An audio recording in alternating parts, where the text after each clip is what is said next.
बांग्लादेश का कुछ समय पहले तक रेडीमेड गारमेंट्स के सेक्टर में डंका बजता था, लेकिन पूर्व प्रधानमंत्री शेख हसीना की सरकार का तख्ता पलट होने के बाद पड़ोसी मुल्क में हालात लगातार खराब होते चले गए। बांग्लादेश में वर्तमान में कट्टरपंथी ताकतें हावी होती जा रही हैं, जिससे देश में बिजनेस करने के माहौल को गहरा धक्का पहुंचा है। बांग्लादेश की अर्थव्यवस्था चरमराने लगी है और रेडीमेड गारमेंट्स के ग्लोबल प्लेयर्स ने उससे परहेज करना शुरू कर दिया है। इस राजनीतिक संकट से रेडीमेड गारमेंट्स इंडस्ट्री को तगड़ा झटका लगा है। आखिर ऐसा क्यों हुआ है, वो जानिए। बांग्लादेश के रेडीमेड गारमेंट्स इंडस्ट्री की सबसे बड़ी खासियत थी उसकी कम लागत, इसीलिए वॉलमार्ट से लेकर टॉमी हिलफिगर, प्यूमा और गैप जैसे सुपर ब्रांड्स के रेडीमेड गारमेंट्स बांग्लादेश में ही तैयार होते थे। इसके बाद वो कपड़े भारत, यूरोप और अमेरिका के बाजारों में बिकते थे। आप सोच भी नहीं सकते कि जिन ब्रांडेड गारमेंट्स की कीमत भारत में हजारों रुपए में होती है, उन्हें बनाने वाले कारीगरों को उनको तैयार करने के कितने पैसे मिलते होंगे। अब ये भी सुनिए, हकीकत में इन्हें बनाने वाले कारीगरों को हर घंटे के 10 रुपए भी नहीं मिलते हैं। ऐसे में शर्ट या टी शर्ट को बनाने की मेहनताना बमुश्किल 80 पैसे के आसपास ही है। यानी जिस शर्ट को बनाने में महज 80 पैसे की लागत आती है, वो भारतीय बाजार में कम से कम 3000 रुपए में बिकती है। शेख हसीना का था योगदान। अपनी इसी खूबी की बांग्लादेश ने रेडीमेड गारमेंट सेक्टर में अभूतपूर्व सफलता हासिल की थी। दुनिया भर में उसकी साख बनी थी, लेकिन मौजूदा राजनीतिक संकट ने इन सारी उपलब्धियों पर एक झटके में पानी फेर दिया है। जो शेख हसीना भारत में निर्वासित जीवन बिताने को मजबूर हैं, उन्हीं पूर्व प्रधानमंत्री के प्रयासों की बदौलत बांग्लादेश की अर्थव्यवस्था दुनिया के पटल पर चमकने लगी है। विशेष रूप से रेडीमेड गारमेंट्स इंडस्ट्री ने बुलंदियों तक का सफर तय किया था। हर दिन बनती थी 1.25 लाख टी शर्ट्स। जेमे सिब्रुक की किताब द सॉन्ग ऑफ शर्ट में इसके बारे में लिखा गया है कि एक जमाने में बाढ़ और तूफान से हर साल तकलीफें झेलने वाला छोटा सा देश एक समय चीन के बाद दुनिया का सबसे बड़ा रेडीमेड गारमेंट्स एक्सपोर्टर बन गया था। यहाँ बनने वाली T shirts, sweater, trouser, men's और वीमेंस शर्ट्स की सप्लाई दुनिया के हर कोने में होती थी। यहाँ के 5500 से ज्यादा कारखानों में हर दिन 1,25,000 टी शर्ट्स बनती हैं। ये कारखाने ढाका, चटगांव और आसपास के इलाकों में स्थित हैं। लेकिन अब वहाँ हालात बदलने के बाद कारखानों में कामकाज पर भी असर पड़ चुका है। दुनिया के बड़े ब्रांड्स ने उनसे कन्नी काटनी शुरू कर दी है।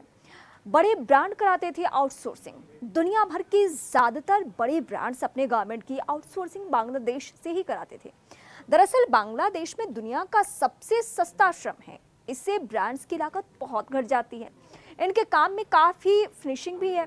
फिर भी विदेश में हजारों रुपए में बिकने वाले इन गारमेंट्स को बनाने वाले बांग्लादेशी कारीगरों और श्रमिकों को एक शर्ट बनाने के लिए पूरा 1 रुपया भी नहीं मिल पाता है। यूरोप के सबसे बड़े रेडीमेड रिटेलर हैंड्स एंड मैटिज यानी H&M का आधा काम बांग्लादेश में ही होता था। दुनिया के सबसे बड़े रिटेल ब्रांड वॉलमार्ट, ब्रिटेन के प्राइमोर्क, इटली के रॉल्फ लॉरेन और बांग्लादेश को दिए जाने वाले ऑर्डर को लगातार बढ़ा रहे थे, लेकिन अब इस पर ब्रेक लग चुका है। भारत के पास आ रहे हैं अब ये ऑफर, लेकिन कहते हैं ना कि एक का घाटा दूसरे का मुनाफा यानी फायदा बन जाता है। बांग्लादेश के मामले में भी यही हो रहा है। वहां पर फैली अराजकता भारत की टेक्सटाइल इंडस्ट्री के लिए बड़ा अवसर बनती हुई दिख रही है। फिलहाल विदेशों से भारतीय गारमेंट्स इंडस्ट्री के पास लगातार इन दिनों ऑफर्स आ रहे हैं। एक रिपोर्ट की अगर माने तो टेक्सटाइल सेक्टर की लीडिंग कंपनी रेमंड के चेयरमैन और MD गौतम हरि सिंघानिया ने बताया कि दुनिया की बड़ी बड़ी कंपनियों की ओर से लगातार ऑफर ये आ रहे हैं कि इस अवसर का लाभ उठाने के लिए तैयार हैं। रेमंड ने दुनिया में तीसरी सबसे बड़ी सूट बनाने वाली कंपनी बनने के लिए व्यापक पैमाने पर निवेश किया है। बांग्लादेश से गारमेंट बिजनेस भारत आने के सवाल पर उन्होंने कहा कि हमें ऐसी उम्मीद है कि हमें मिल रहे प्रस्ताव को देख रहे हैं। सिंघानिया ने कहा कि इसमें थोड़ा समय लगेगा, लेकिन हमें इस पर सकारात्मक संकेत मिलने शुरू हो चुके हैं। अब क्या कहा रेमंड के गौतम सिंघानिया ने, वो भी सुनिए जरा। गौतम सिंघानिया ने बताया कि बांग्लादेश के मुकाबले भारत की स्थिति बहुत बेहतर है। रेमंड जैसी कंपनियां टेक्सटाइल और रेडीमेड गारमेंट दोनों बिजनेस में दखल रखती है, जिससे इंटरनेशनल ब्रांड्स को समय भी काफी बचत होगी। सिंघानिया ने कहा कि बांग्लादेश में कपड़े की आपूर्ति पर असर पड़ा है।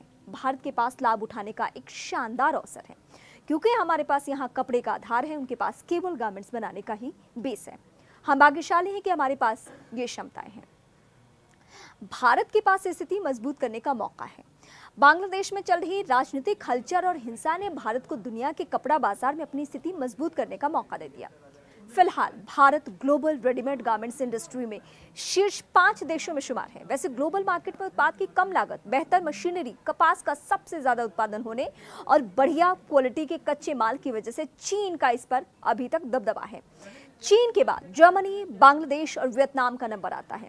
भारत इस मामले में 5वें स्थान पर है, लेकिन उसके पास अपनी पोजीशन को बेहतर करने का मौका है।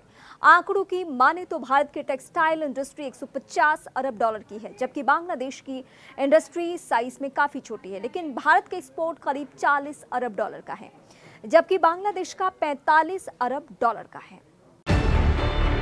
न्यूज़ 18 इंडिया चौपाल, एक ऐसा मंच जहां जब जब बात निकलेगी तो सिर्फ दूर तक नहीं बल्कि दुनिया के कोने कोने में जाएगी, क्योंकि इस बार बात होगी भारत के वैश्विक महाशक्ति बनने के लक्ष्य पर। सरकार, समाज, सेलिब्रिटी और स्पोर्ट्स स्टार्स के साथ न्यूज़ 18 इंडिया चौपाल देखिए सिर्फ न्यूज़ 18 इंडिया पर।